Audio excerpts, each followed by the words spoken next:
Some betrayals are whispers, quiet cracks in the foundation of a marriage. But for Madeline Dalton, betrayal was the deafening slam of a car door and the sting of cold asphalt against her skin.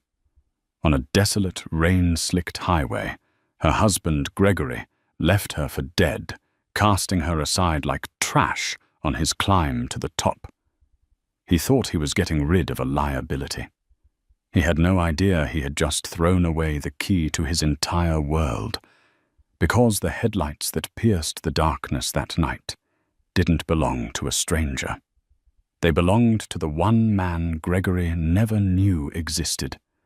Madeline's brother, a man with a $10 billion empire and an ice-cold thirst for vengeance. The rain fell in relentless, slanting sheets, blurring the world outside the heated cocoon of the Lexus into a watercolor nightmare. Each swish of the windshield wipers seemed to mock Madeline, counting down the seconds of the most excruciating argument of her 5-year marriage. "I don't understand why you can't just be supportive." "Madeline, Gregory."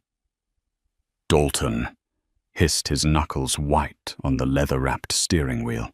His voice, usually so smooth and charming in public, was now a low, venomous thing meant only for her. "This is the Westgate Charity Gala. Everyone who matters will be there. This is the night that secures my promotion to vice president." Madeline flinched, pulling her thin shawl tighter around her shoulders. The gown she wore, a simple but elegant navy silk dress she had bought from a consignment shop, suddenly felt cheap and inadequate under his withering gaze. "I am being supportive, Gregory. I just asked why you told Mr. Henderson that my family had a summer home in the Hamptons. We've never discussed that. My family. Your family is a non-topic." He cut her off, his jaw tight. "They're nobodies from a small town in Oregon, and frankly, it's embarrassing. I'm trying to build a life for us. A real life, not some pathetic paint-by-numbers existence you seem content with. The Henderson summer in the Hamptons. Now so do we. It's called networking. It's called creating an image." The lie stung worse than the insult. It wasn't just a lie. It was an erasure of her past, of who she was. For 5 years, she had believed Gregory loved her, the quiet artist who ran a small but respected gallery downtown. She had deliberately kept the true scale of her family's wealth a secret, wanting to be loved for herself, not for the Beaumont fortune. Her estrangement from her older brother Nicholas, after a bitter fight over her decision to marry Gregory, had made the separation complete. She lived on her gallery's modest income and the salary Gregory earned as a senior analyst at a prestigious investment firm. She had thought they were building a life together on their own terms. Now she saw it was all a performance, and she was just a prop. He was trying to upgrade. "But it's not real." "Gregory," she whispered, her voice trembling. "My art sales from the gallery last month. You told your friends it was your stock market genius paying for the down payment on this car. That money was for the gallery's rent." He laughed, a sharp, ugly sound that had no humor in it. "Oh, grow up, Maddie. Do you think anyone at my level cares about your little finger-painting hobby? I gave you a better story. I made you sound impressive. You should be thanking me." Tears welled in her eyes, hot and shameful. "You're ashamed of me." It wasn't a question. Gregory's eyes, cold and dark, flicked from the road to her. The manufactured charm was gone, replaced by a chilling frankness. "I'm ashamed of what you represent. Potential. Wasted. I need a partner, not a project. Someone who elevates me. Someone like Jenna Adler." The name hung in the air, heavy and suffocating. Jenna Adler, the daughter of a real estate tycoon, a woman who dripped diamonds and social connections. A woman Gregory had been spending far too much time with under the guise of client development. Madeline's heart fractured. Jenna. She understands what it takes, Gregory said, his voice now eerily calm. Her father is on the board of 3 major corporations. When I walk into a room with her doors open, when I walk in with you, I have to explain why my wife is wearing a second-hand dress. The car screeched to a halt, the tires protesting against the wet pavement.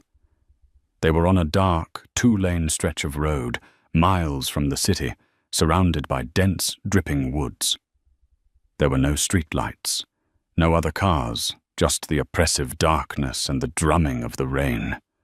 "What are you doing?" Madeline asked, a knot of pure fear tightening in her stomach. Gregory turned to her, his face a mask of cold fury. "I'm cutting my losses. I can't walk into that gala with you. With your sad eyes and your cheap dress. You'll ruin everything I've worked for." "Gregory, please don't do this." Panic clawed at her throat. "It's miles back to town. It's raining. My phone. The battery is dead." "Then you'd better start walking," he said, his voice devoid of any emotion. He reached across her, his arm brushing against her contemptuously, and shoved the passenger door open. The roar of the rain and the rush of cold, damp air flooded the car. "Get out, Madeline." She stared at him, utterly stunned. This couldn't be happening. This was Gregory, her husband. The man she had loved, the man she had defied her own family for. "Gregory, no," she cried, grabbing his arm. He ripped his arm away with a violent shrug. "Get out!" he roared, his face contorted in a snarl she had never seen before. He unbuckled her seatbelt with a vicious tug and shoved her shoulder. Madeline stumbled out of the car, her heels sinking into the soft, muddy shoulder of the road. She was a splash of navy silk against the inky blackness. Before she could even process what was happening, Gregory leaned over his face, illuminated for a final cruel moment by the interior light. "Don't call me. Don't come to the apartment. As of tonight, we are done," he spat. Then he slammed the door shut. The Lexus, the car her aunt had paid for, accelerated away, its red taillights shrinking into the distance like a pair of malevolent eyes. They disappeared around a bend, plunging her into absolute darkness, and a silence broken only by the merciless pounding of the rain. She was alone, abandoned, and utterly broken on the side of a forgotten road. The cold seeped into Madeline's bones, first a deep, invasive chill that seemed to emanate from the muddy ground itself. Rain plastered her hair to her face and her thin dress to her body, offering no protection against the elements. Each passing minute felt like an hour. The darkness was absolute, a living entity that pressed in from all sides, the woods flanking the road, whispering with unseen life. Her mind reeled a chaotic slideshow of Gregory's face, the charming smile he gave her at their wedding, the dismissive sneer from moments ago, the final chilling emptiness in his eyes. He didn't just leave her, he discarded her. He had erased 5 years of her life with the slam of a door. Humiliation burned hotter than the cold. Despair was a lead weight in her chest. She tried to walk, but her heels, meant for a polished ballroom floor, sank into the mud, with every step twisting her ankles. After a few agonizing yards, she gave up, kicking them off, and feeling the sharp gravel of the roadside dig into the soles of her feet. Every shadow seemed to move. Every rustle of leaves was a threat. A pair of headlights cut through the distant rain. Hope surged through her, so powerful it almost buckled her knees. A car. Someone would help. She stumbled toward the edge of the pavement, waving her arm frantically, a pathetic, drenched figure in the night. The car slowed as it approached. It was not a practical sedan or a rugged truck. It was a long, impossibly sleek vehicle, its shape exuding a quiet power that seemed to absorb the sound of the rain. A Rolls-Royce Phantom, its silver paint glowing like liquid moonlight in the high beams. It purred to a stop directly beside her. Madeline's relief was tinged with apprehension. Who would be driving a car like this on a back road at this time of night? The tinted rear window glided down with a silent electric hum. Her breath caught in her throat. The man in the back seat was not a stranger.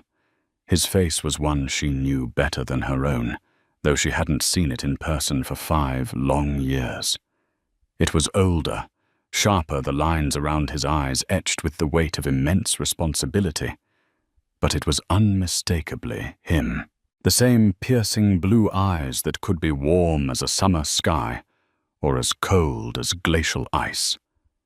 The same dark hair now, with a few distinguished flecks of silver at the temples. Nicholas. She breathed the name a ghost on her lips. Nicholas Beaumont. Her brother looked at her. His gaze swept over her shivering frame, her ruined dress, her bare, bleeding feet, and the despair etched on her face. The calm, controlled expression he wore like a piece of bespoke armor, shattered, replaced by a storm of fury so intense it seemed to suck the air from around them. "Get in the car, Maddie," he said. His voice was dangerously quiet, a low rumble that promised devastation. It wasn't a request. The driver's door opened, and a man in a crisp suit, his expression impassive, swiftly opened the rear door for her.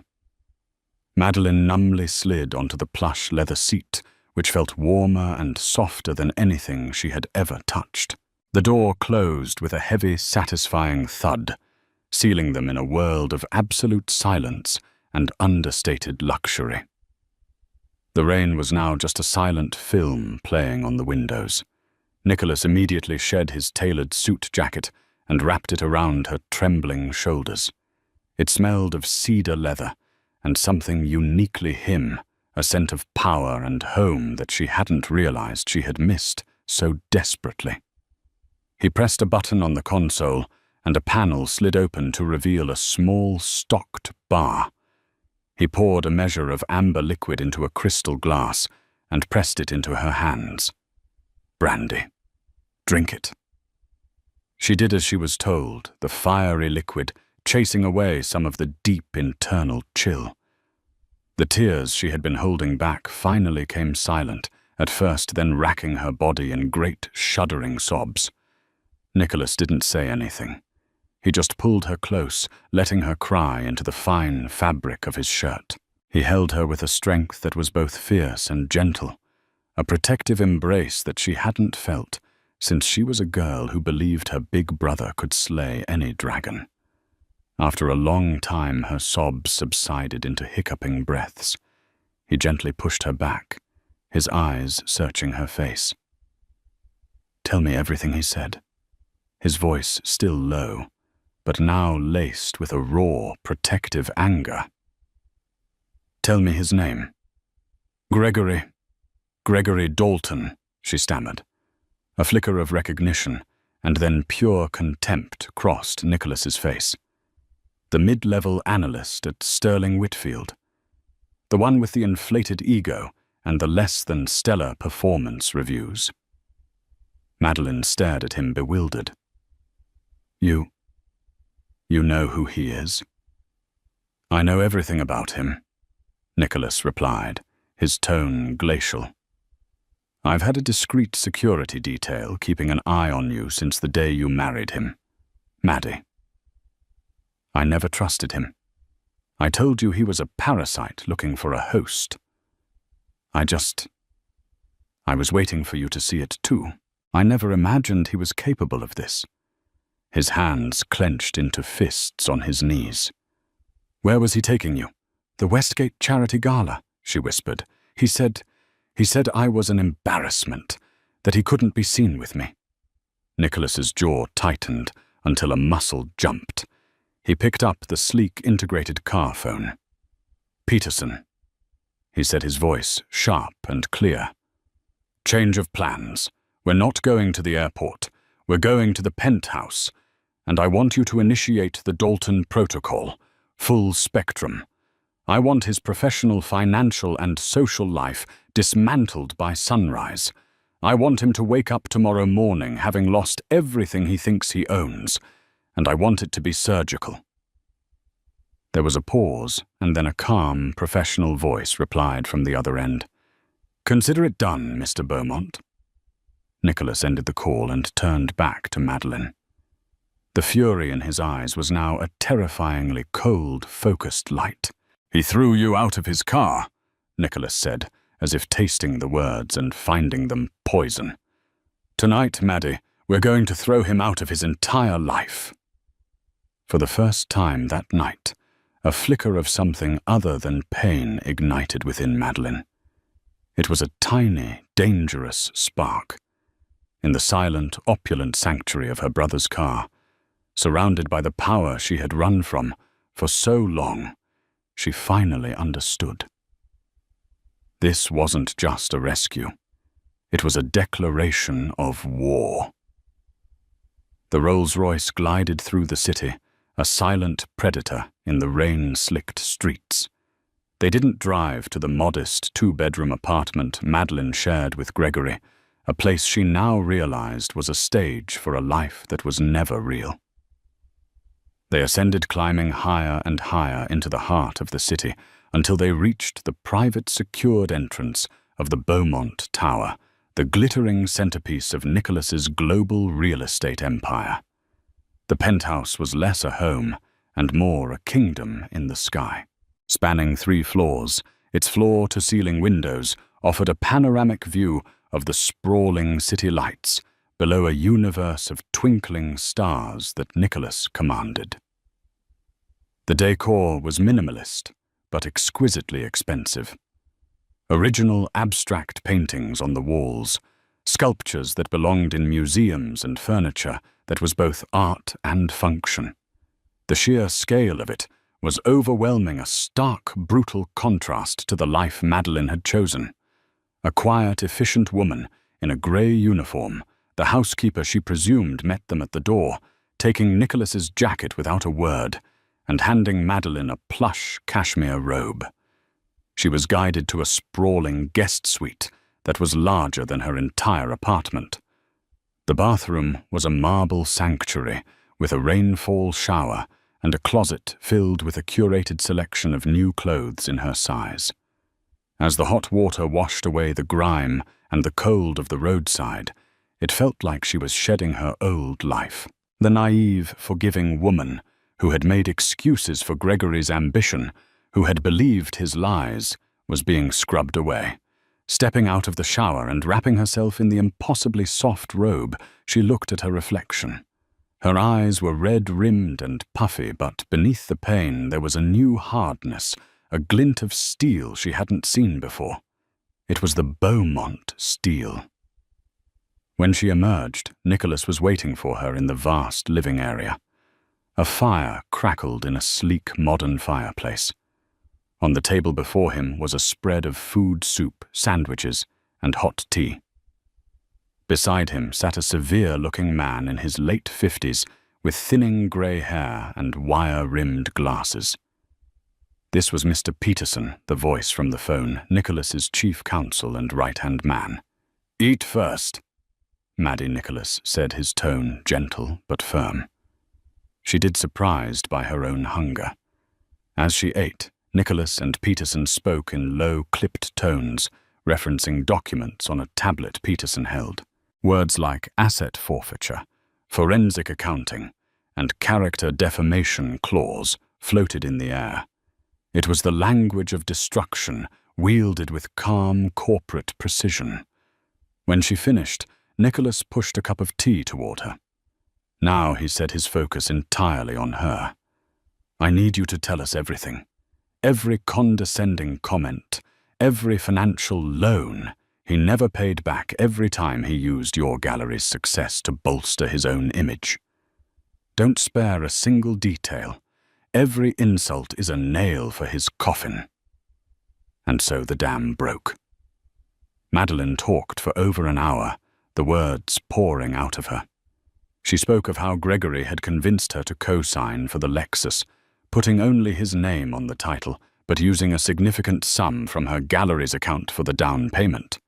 She recounted how he'd borrowed thousands from her over the years for can't-miss investments that never seemed to materialize. She described how he belittled her art and her business in private, only to brag about his wife, the successful gallery owner, to his superiors when it suited him. She even remembered the small, cruel cuts his insistence on controlling their joint bank account, his mockery of her friends, his subtle isolation of her from anyone who wasn't part of his world. Mr. Peterson typed silently on his tablet, his expression unchanging, but his fingers flying across the screen. Each memory Madeline provided was another piece of ammunition. He told Mr. Henderson you had a summer home in the Hamptons. Peterson stated, looking up. Yes. Madeline confirmed, her voice thick with shame. Excellent, Peterson said, with the grim satisfaction of a master strategist. That constitutes fraudulent representation to a superior for personal gain. We can use that. Nicholas listened, his face a granite mask, but his eyes burned with a cold fire. When she was finished, a heavy silence filled the room. The man didn't marry a wife, Nicholas finally said, his voice a low growl. He acquired an asset he thought was undervalued, an unsecured long-term line of credit with no interest. He looked at Madeline, his expression softening with a deep, aching regret. I am so sorry, Maddie. I'm sorry I didn't intervene sooner. I honored your wish for independence, but I should have protected you from him. I'm the one who chose him, she said, her voice barely a whisper. I'm the one who pushed you away, because you told me the truth, and I didn't want to hear it. That ends now, Nicholas stated. He stood and paced before the vast window, a caged tiger silhouetted against the glittering city. Peterson. What's the status? Mr. Peterson adjusted his glasses. Phase 1 is complete. Our forensic accounting team has already isolated all funds originating from Ms. Beaumont's personal and business accounts within their joint finances. We've prepared an emergency injunction to be filed at 8 a.m. to freeze all assets, citing financial abuse and misappropriation. The Lexus, which was purchased with a 70% down payment from your sister's account, will be repossessed by 9 a.m. He continued, his voice a monotone litany of ruin. Phase 2 is in motion. I've spoken with a contact on the board of Sterling Whitfield. An anonymous, highly detailed tip regarding Gregory Dalton's financial misrepresentations and potential expense fraud will be in the CEO's inbox by 6 a.m. We are cross-referencing the investments he borrowed money for with his known associates. It appears he was using your sister's money to fund a lifestyle to impress Miss Jenna Adler. Madeline felt a sharp pang at the name. Nicholas saw it. Jenna Adler's father, Robert Adler, values his family's reputation above all else. He said, a cruel smile touching his lips for the first time. He is notoriously intolerant of scandal. He's about to receive a portfolio on his daughter's new suitor. It will detail Gregory's actual net worth, which is deeply in the negative, his history of financial deception, and a high-resolution photograph of the Lexus that left his wife stranded on a highway tonight. The photo was taken by your security detail. Maddie. Madeline's eyes widened. They had a picture. The goal is not just to divorce him, Nicholas said, turning to face her fully. His eyes were locked on hers, challenging her, testing her. That's too simple. The goal is to make him an untouchable, a pariah, to strip him of the status he values more than human decency, to ensure that every door he tries to open is slammed shut in his face. But I won't do it without your full agreement. This will be public, and it will be brutal. Are you ready for that? The shivering, terrified woman from the side of the road was gone. In her place was a woman who had been betrayed, humiliated, and left for nothing. She looked at her brother, the most powerful man she knew, offering her not just shelter, but a sword. She thought of Gregory's smug face as he drove away, already dreaming of his life with Jenna Adler, a life built on her money and her pain. She lifted her chin. "Burn it all down," she said. Gregory Dalton woke up the next morning feeling like the king of the world. He stretched languidly in the king-sized bed, the sheets cool against his skin. The apartment felt wonderfully quiet, empty. There was no sign of Madeline, no trace of her cloying artistic clutter. He smirked. She had probably called one of her sad little friends and was crying on their shoulder. Good. Let her. She'd come crawling back in a day or two full of apologies, and he'd graciously allow her to return, but on his terms. More support, less questioning. He'd had a fantastic night after dropping her. He arrived at the gala solo, crafting a believable story about Madeline coming down with a sudden, terrible flu. The sympathy he received was intoxicating. He spent 2 hours attached to Jenna Adler's hip, charming her father and schmoozing with the Henderson brothers. The promotion wasn't just likely, it was a certainty. He felt the tectonic plates of his life shifting, moving him into the stratosphere where he belonged. He whistled as he showered, selecting his most expensive suit, a Tom Ford he'd bought, with the profits from one of Madeline's art sales. He chose a power tie and slipped on his Rolex. Looking in the mirror, he saw the man he was always meant to be. Powerful, successful, destined for greatness.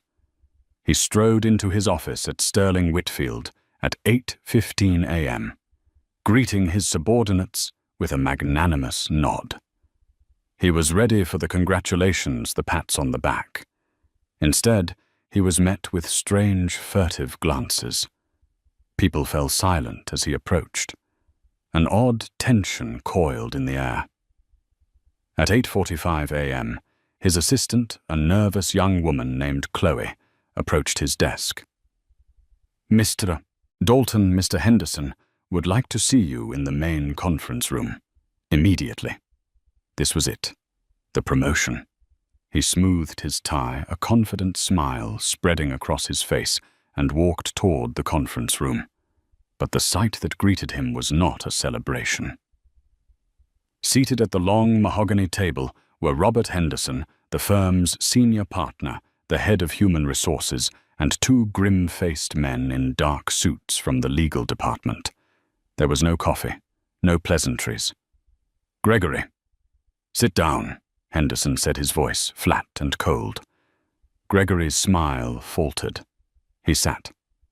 Henderson slid a file across the table.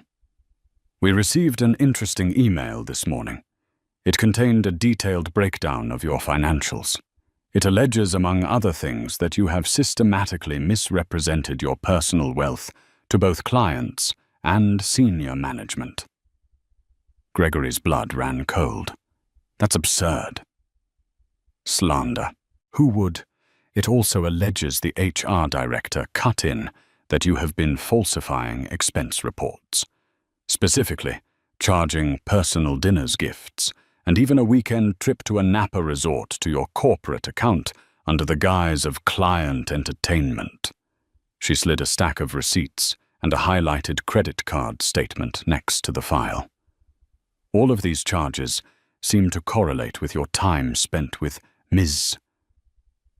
Jenna Adler." Panic, slick and oily, began to rise in his throat. This was impossible. Who could know this? But the most troubling part. Gregory Henderson continued leaning forward. His eyes like chips of flint is the claim that your seed money for the Dalton Investment Fund you've been bragging about, the fund that has been the primary basis for your performance review, was not from your own savvy market plays, but was directly misappropriated from your wife's small business account. Money you have never paid back. Gregory's mind was a blank, roaring void. He couldn't breathe. My wife, she would never. This is a misunderstanding. Is it? Henderson asked coldly. Because we also received this. He turned a tablet around to face Gregory. On the screen was a crystal-clear high-resolution photograph. It showed the side of a rain-swept highway. In the distance, the red taillights of his Lexus were visible, and in the foreground, illuminated by the headlights of another car, was Madeline, soaked, shivering, and utterly abandoned. The timestamp in the corner read 10:17 p.m. The air left Gregory's lungs in a whoosh. He felt like he had been punched in the gut. Sterling Whitfield has a zero-tolerance policy for fraud, the HR director said, her voice clinical. And while your personal life is your own, leaving your wife stranded on a highway miles from home does not align with the character we expect from our vice presidents. Your employment is terminated effective immediately. Security will escort you to your desk to collect your personal belongings. Then they will escort you out of the building. It was a nightmare, a surreal, waking nightmare. He was marched through the office, the silent, staring eyes of his colleagues burning into his back. He grabbed a few items from his desk, a photo of him and Jenna at a polo match, a stupid little framed quote about success, and was unceremoniously walked to the front door, his security pass deactivated before he was even on the pavement. He stood on the sidewalk in his $1,000 suit, a cardboard box in his hands, dazed. His phone rang. It was Jenna. Relief washed over him. She would fix this. Her father would call Henderson and smooth it all over. Jenna. Thank God, he said, his voice desperate. You won't believe what just happened. Oh, I think I will. Her voice was dripping with ice. I just got off the phone with my father. He received a little care package this morning, Gregory. All about you. The fake job prospects, the fake money. The fact you're married to some poor little artist you left on the side of the road. Jenna, it's not what it looks like. Don't you dare call me again, she snarled. My father said, if I ever speak to you again, he'll cut me off. You are a disgusting social-climbing fraud, Gregory. You are poison. Lose my number. The line went dead. Stunned, he fumbled with his phone, trying to access his online banking app to see how much money he had left. Access denied. He tried again. Access denied. Your accounts have been frozen by a court order. A court order? On what grounds? He frantically tried to call Madeline. The call went straight to voicemail. He tried again. Voicemail. He looked down at his Rolex. The time seemed to mock him. An hour ago he was on top of the world. Now he had no job, no girlfriend, and no money. As he stood there reeling, a tow truck pulled up to the curb. The driver got out and began hooking up the front of his Lexus. Hey, what are you doing? Gregory shouted, running toward the car. That's my car. The driver barely glanced at him. Not according to this repossession order, buddy. Says it was purchased with stolen funds. Now step back before you get hurt. Gregory watched, helpless and impotent, as the symbol of his success, the machine he had been so proud of, was hoisted into the air and driven away. It was only 9:30 in the morning, and his entire life had been systematically and brutally erased. He didn't know how. He didn't know who. All he knew was that he had made a terrible, terrible mistake. The next 48 hours were a free fall into a hell of his own making. When Gregory finally managed to get a taxi back to his apartment, a humiliating experience that involved him pleading with the driver to let him run upstairs to get cash he didn't have, he found his key no longer worked. The lock had been changed. A crisp white envelope was taped to the door. His hands trembled as he tore it open. It was a formal notice of eviction for non-payment of rent, along with a restraining order filed by Madeline Dalton, citing domestic abuse and abandonment. He was legally barred from entering his own home. All his possessions, his clothes, his electronics, his life were trapped inside. He slumped against the wall in the hallway, the full weight of his predicament crushing him. He had nothing. The suit on his back and the useless box of office trinkets were his only worldly possessions. His credit cards were all declined. His name, he would soon discover, was Mud. News of his spectacular firing for gross misconduct had already ripped through the tight-knit financial community. No firm would touch him. Desperation gnawed at him. He checked into a grimy motel on the outskirts of the city that accepted cash he'd managed to get by pawning his Rolex for a fraction of its worth. The room smelled of stale cigarettes and despair. It was there, flicking through the channels on a flickering television, that he saw the next phase of his destruction unfold. It was a segment on a popular city news channel in their lifestyle and arts section. The host was interviewing a radiant, confident woman in front of a stunningly minimalist painting. The woman was Madeline. But this was not the quiet, accommodating Madeline he knew. This woman was poised, articulate, and powerful. She was dressed in a chic, tailored pantsuit that probably cost more than his rent. The chyron at the bottom of the screen read Madeline Beaumont, the secret powerhouse behind Beaumont Galleries. Gregory's jaw dropped. But Beaumont, the host, was fawning over her. So Madeline, for years you've quietly run this incredibly influential gallery under your married name, Dalton. But now you're stepping into the spotlight, announcing a major expansion of Beaumont Galleries, with new locations opening in London and Paris. Tell us why the sudden change. Madeline smiled, a calm, measured expression that sent a shiver down Gregory's spine. I felt it was time to reclaim my own identity and step fully into my family's legacy.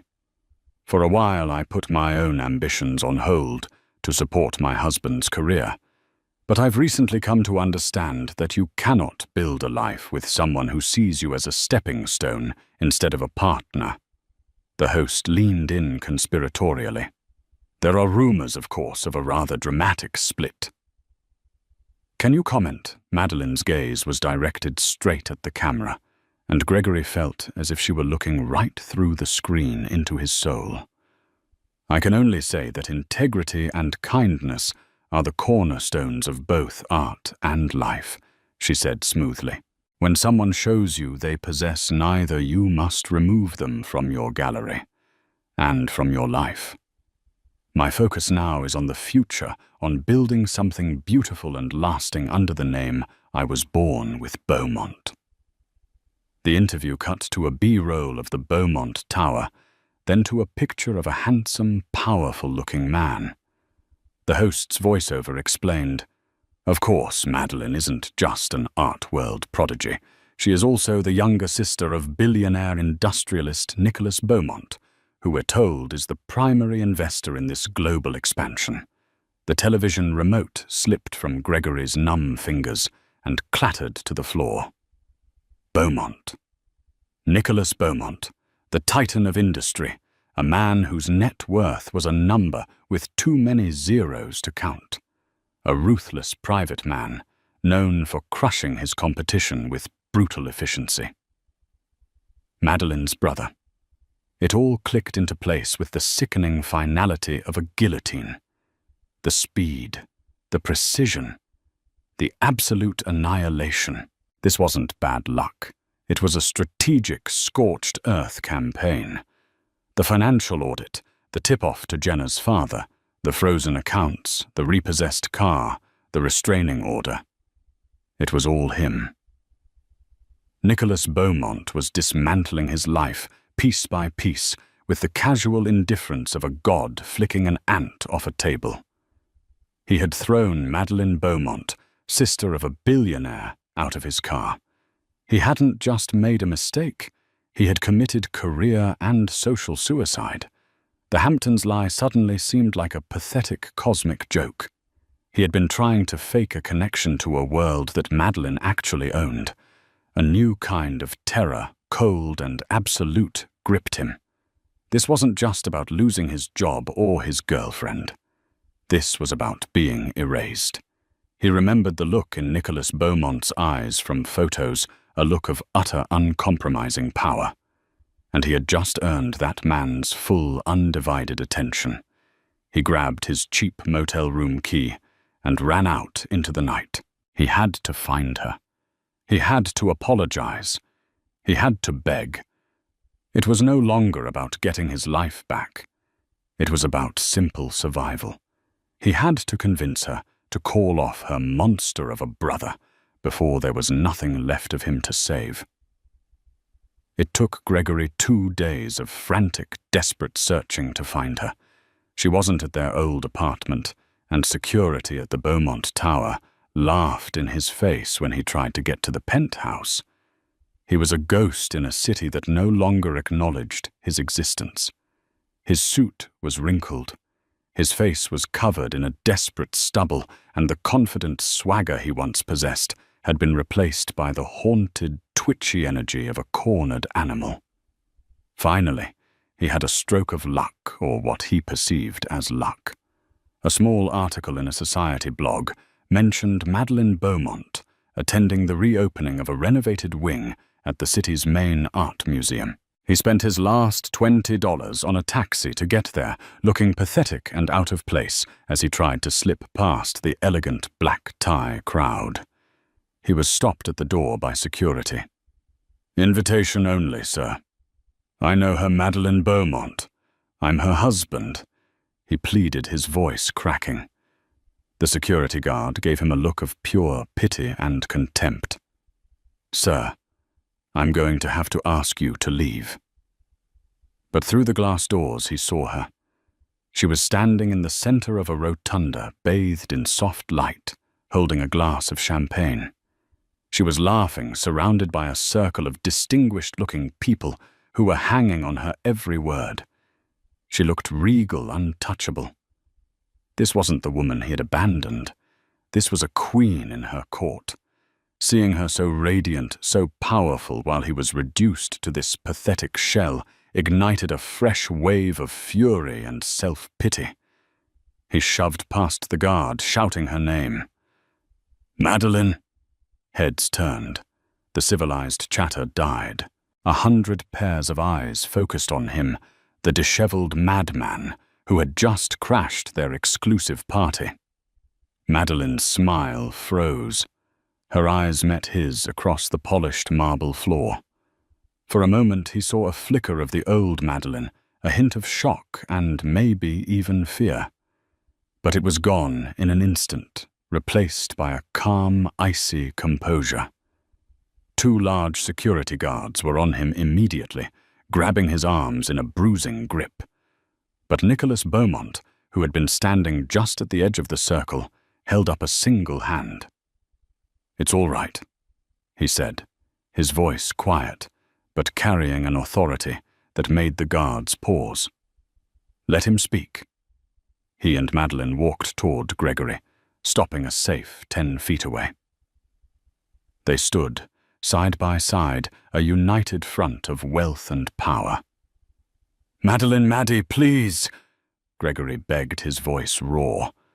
The guards still held him a necessary humiliation. "You have to listen to me. This has to stop. Your brother, he's ruined me.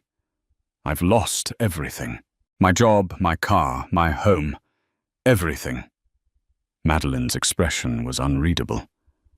"You seem to be confusing cause and effect, Gregory. My brother didn't ruin you. You did. You built a life on a foundation of lies, and all he did was kick out the support beams. It was a mistake," he cried, his voice echoing in the now silent hall. "I was stressed I wasn't thinking I love you, Maddie. I've always loved you. We can fix this. Just call him off." A low, humorless chuckle came from Nicholas. "Love," he said, stepping forward slightly. "Let me tell you what you love, Mr. Dalton. You love the idea of a wife who is pretty and quiet.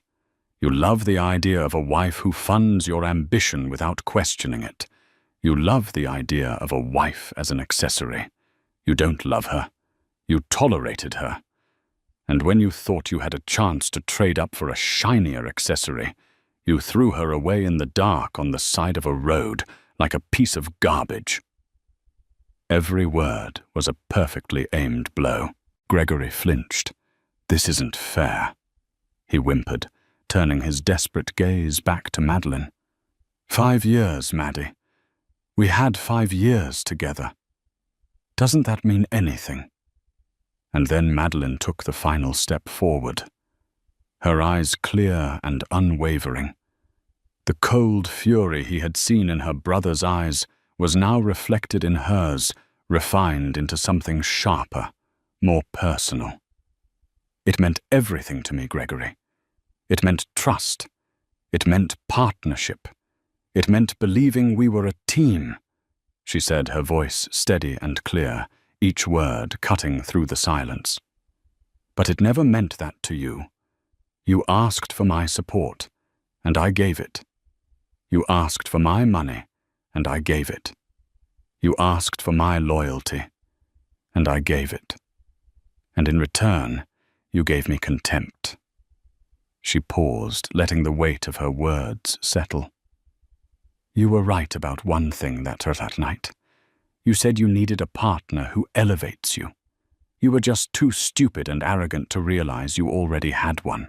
She looked him up and down from his rumpled suit to his terrified eyes and delivered the final devastating verdict.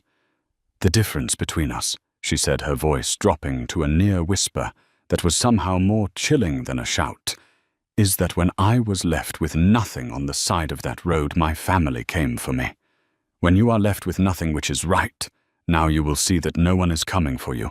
You are completely and utterly alone." With that, she turned her back on him. It was a gesture of absolute finality. "Get him out of my sight," Nicholas said quietly to the guards. As they dragged him away, kicking and pleading, Gregory watched Madeline's back. She never looked back. Not once. She simply took her brother's arm, and together they walked back into the light, leaving him behind in the darkness for good. 3 months later, the city breathed a different air. Or perhaps it was simply Madeline who had learned to breathe again. The name Dalton felt like a borrowed coat she had finally returned ill-fitting and foreign. In its place, Madeline Beaumont had settled back into her soul, not just as a name, but as an identity she was forging anew, tempered by fire and stronger for it. Her new office was a testament to this transformation. Perched high in a downtown arts district building, its walls were glass flooding the space with the clean, impartial light of a late autumn afternoon. Architectural blueprints for the new Beaumont Gallery's flagship in Paris were spread across a vast oak table, the scent of fresh ink and possibility mingling in the air. This was her domain, a world she was creating, a stark contrast to the life she had lived, which had been curated and controlled by Gregory's fragile ego. Here her vision was the guiding principle. Her voice was the one that mattered. The legal proceedings had been a blur of cold efficiency, orchestrated by Mr. Peterson with the precision of a military campaign. The divorce was finalized on grounds of extreme cruelty and financial malfeasance. Madeline remembered the final day in court, a sterile room that felt worlds away from the emotional carnage of her marriage. Gregory had been there, a ghost of the man she knew. He sat slumped in his chair, represented by a weary public defender, his expensive suit replaced by a cheap off-the-rack garment that hung loosely on his diminished frame. He looked up at her once across the courtroom, his eyes a hollow pit of desperation and disbelief. He had expected a fight, perhaps, or tears. He found neither. Madeline met his gaze with a calm, steady indifference that was more damning than any accusation. When the gavel fell, the sound wasn't one of victory, but simply of a door closing quietly and forever. He received nothing.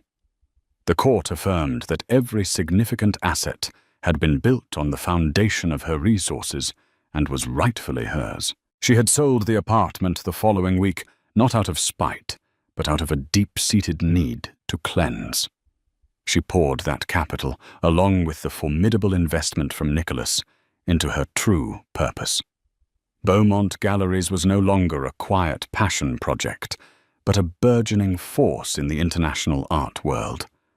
Her innate eye for undiscovered talent, once a little hobby in Gregory's dismissive words, was now celebrated in art journals as visionary. She wasn't just curating collections. She was building careers, giving brilliant artists the platform and respect she herself had been denied for so long. Her relationship with Nicholas had been the silent, steady anchor in this whirlwind of change. The 5 years of strained silence had evaporated, replaced by an easy, profound understanding. There were no recriminations, no patronizing and I-told-you-sos. One evening, as they shared dinner on the terrace of his penthouse, he had looked out at the glittering city and spoken with a quiet regret. "I thought I was respecting your independence," he'd said, his voice low. "But I see now that I let my pride get in the way of protecting my little sister. I'm sorry, Maddie." She had simply reached across the table and squeezed his hand. "You were there when it mattered, Nick. You didn't just save me from a bad situation. You helped me find myself again." He had given her resources, yes, but more importantly, he had given her his unwavering belief, stepping back to let her lead a silent partner confident in her strength.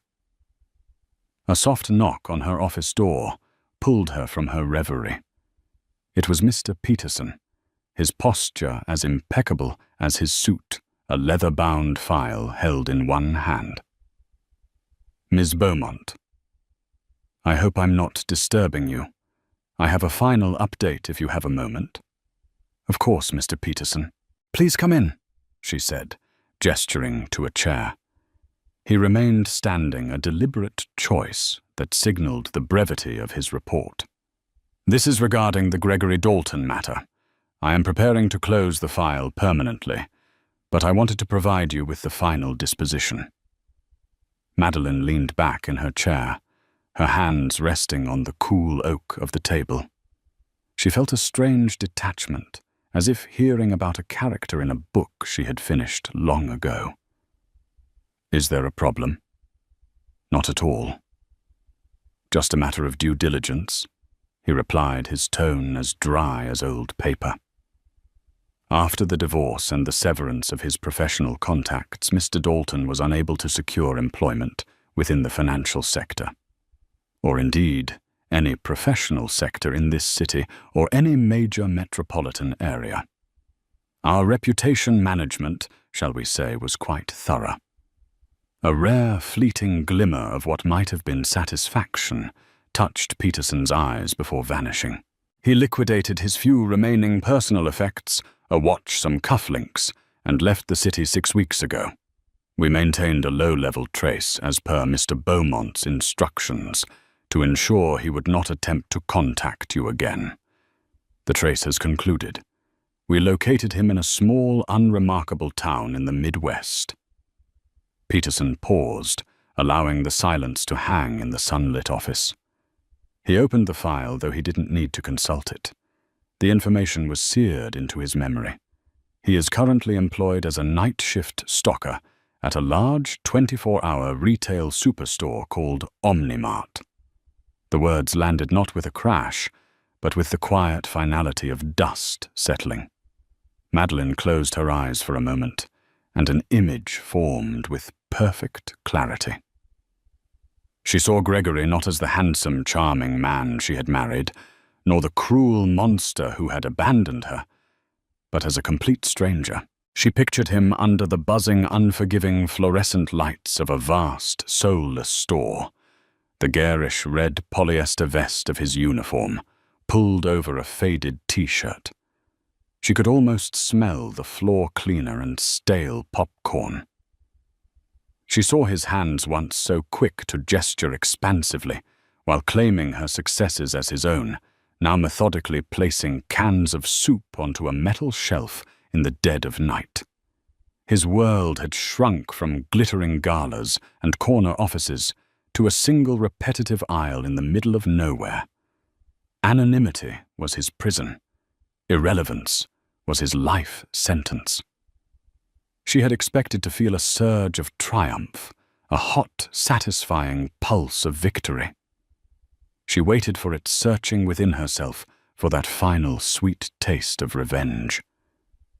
But it wasn't there. All she felt was a profound and tranquil emptiness. His fate was a stone dropped into a deep well, and she could no longer even hear the splash.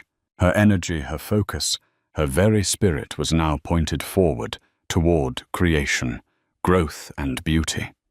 He was anchored to the consequences of his destruction, a ghost haunting the ruins of a life he had torched himself. The best revenge, she realized in that moment, wasn't his misery. It was his complete and total irrelevance to her happiness. "Thank you, Mr. Peterson," she said, opening her eyes. Her voice was steady, clear. "You can close the file." He gave a single, sharp nod. "Very good, Miss Beaumont." He turned and left her office, closing the door with a soft click, leaving her alone with her thoughts, and the city spread out before her.